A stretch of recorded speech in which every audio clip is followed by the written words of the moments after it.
Orang berpikir heran, apa yang mereka kejar ke Palestina? Andai ada orang ingin merebut Irak, masuk akal. Merebut Irak karena banyak sumur-sumur minyak. Andai ada mau ekspansi ke Kuwait, masuk akal. Karena sumur minyak di Kuwait banyak. Kenapa kembali ke Palestina? Ada apa? Tanah yang tandus, tanah yang kering kerontang. Mereka ingin membuat sebuah negara dengan keyakinan akan turun Mesias, sang juru selamat yang dijanjikan oleh Tuhan, dengan syarat orang-orang Yahudi mesti kembali ke negeri yang dijanjikan Tuhan. Yang kedua, Mesias sedang menunggu. Mesias melihat ke bawah. Kalau dia tengok di bawah masih banyak gurun pasir, dia tidak mau turun. Dia ingin melihat hijau. Kalau sudah dibentang karpet hijau, baru dia turun ke bawah. Maka yang dimaksud dengan hijau itu adalah ditanami tanaman-tanaman hijau, penghijauan yang luar biasa. Dan ketika Israel masuk ke Palestina, mereka ambil tanah itu, mereka hancurkan rumah orang Islam, mereka buat tembok panjang. Penjara terbesar dan terpanjang di dunia adalah Palestina. Mereka kurung orang Palestina. Mereka buat tembok beton yang tinggi, panjangnya 700 km lebih. Dari Pekanbaru kita lihat, Anda menuju Medan Sumatera Utara 600 km. Mereka membuat tembok tinggi 700 km. Bayangkan, umat Islam terisolir dan mereka tanami hijau-hijau. Makanya Allah berkuasa. Allah mau tunjukkan kuasa, lalu Allah buat tanaman hijau itu menyala. Dalam pokok yang hijau itu menyala beberapa bulan yang lalu.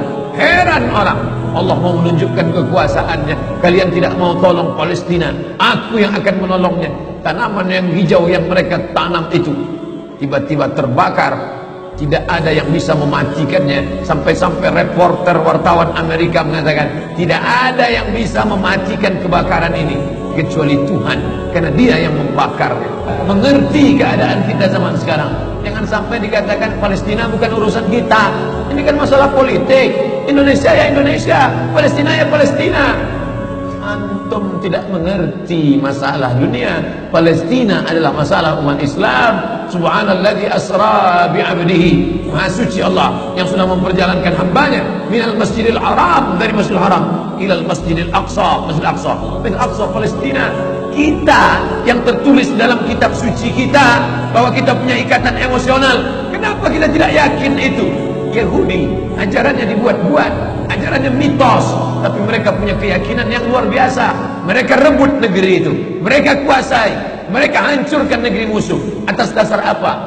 Keyakinan bahwa Mesias akan datang. Yang kelima, apa yang mereka lakukan untuk Palestina? Mereka meyakini ada Temple of King Solomon, tempel kuil King Solomon, Raja Sulaiman. Datang pula orang Indonesia latah, dikatakannya Sulaiman ini kerajaannya bukan di Palestina, di Yogyakarta, Sleman.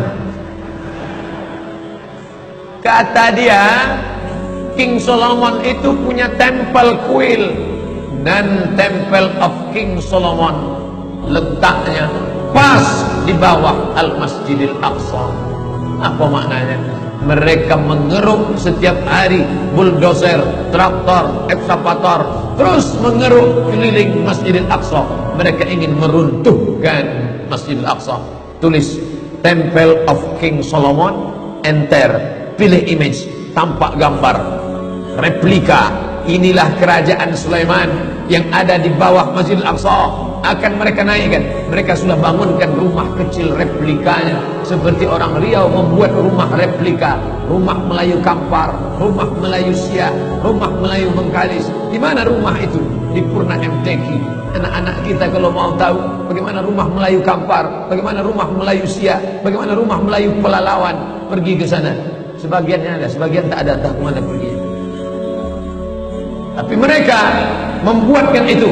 Inilah dia replika kerajaan Temple of King Solomon. Artinya apa? Mereka ingin menghancurkan Al-Masjidil Aqsa berkeping, sampai akhirnya disitulah nanti kemarahan umat Islam. Tak marah tak tidak, lihat gayanya tak marah. Mau kalian hancur-hancurkanlah.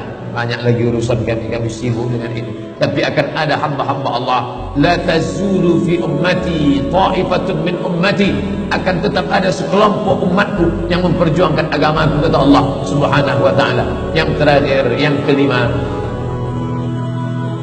akan turun Mesias. Kapan itu terjadi? Ketika terjadi perang besar.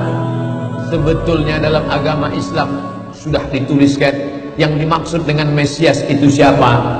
Kata Imam Al-Hafiz Ibn Hajar Al-Asqalani dalam Fathul Bari, yang dimaksud dengan yang dinanti-nanti mereka itu adalah Dajjal. Dajjal itulah sesungguhnya yang sedang mereka nanti. 70,000 Yahudi wara'at Dajjal. Ada 70.000 Yahudi yang akan berada di belakang Dajjal ketika dia turun nanti. Makanya tiap hari, tiap petang kita berkata, Allahumma inni a'udzubika min azab jahannam wa min azabil qabri wa min fitnatil mahya wal mamat wa min syarri fitnatil masihid Dajjal. Dajjal itulah yang sedang mereka tunggu. Dajjal itulah yang sedang mereka nanti-nantikan. Kita menantikan kedatangan, dia pun juga menantikan akan kedatangannya. Bedanya apa? Mereka meyakininya dengan semangat mereka luar biasa. Mereka bangkit. Umat Islam percaya. Padahal tiap hari dia katakan sebelum salam, Allahumma inni a'udzubika min adzabi jahannam wa min adzabil qabri wa min fitnatil mahya wal mamat wa min syarri fitnatil masihid Dajjal. Tiap hari dikatakan, tiap hari diucapkan. Tapi dalam hati, betul tak Dajjal datang? Tahiyatah tidak. Mereka yakin Dajjal akan datang, tapi mereka katakan itulah pemimpin kami, itulah Tuhan kami, itu adalah jelmaan daripada Tuhan kami, itu yang akan menghancurkan dunia, dia akan menjadi panutan kami. Kita berkata itu musuh kami, tapi kita pun ragu entah musuh entah tidak. Oleh sebab itu kita minta ampun kepada Allah atas kurangnya iman kita. Subuh ini kita bangkitkan semangat kita, tapi yang datang kenapa Allah tidak menolong? Katanya Allah itu maha kuasa. Cukup dia teriakkan saja, malaikatnya satu berteriak, pecah gendang telinga orang Yahudi, mati. Cukup dia tiupkan angin sejuk, terhirup, mati. Kenapa tidak dia matikan saja Yahudi itu? Datang Syekh Muhammad Jibril, Syekh Dr. Muhammad Jibril, Syekh Profesor Dr. Muhammad Jibril, dosen tafsir Al-Azhar.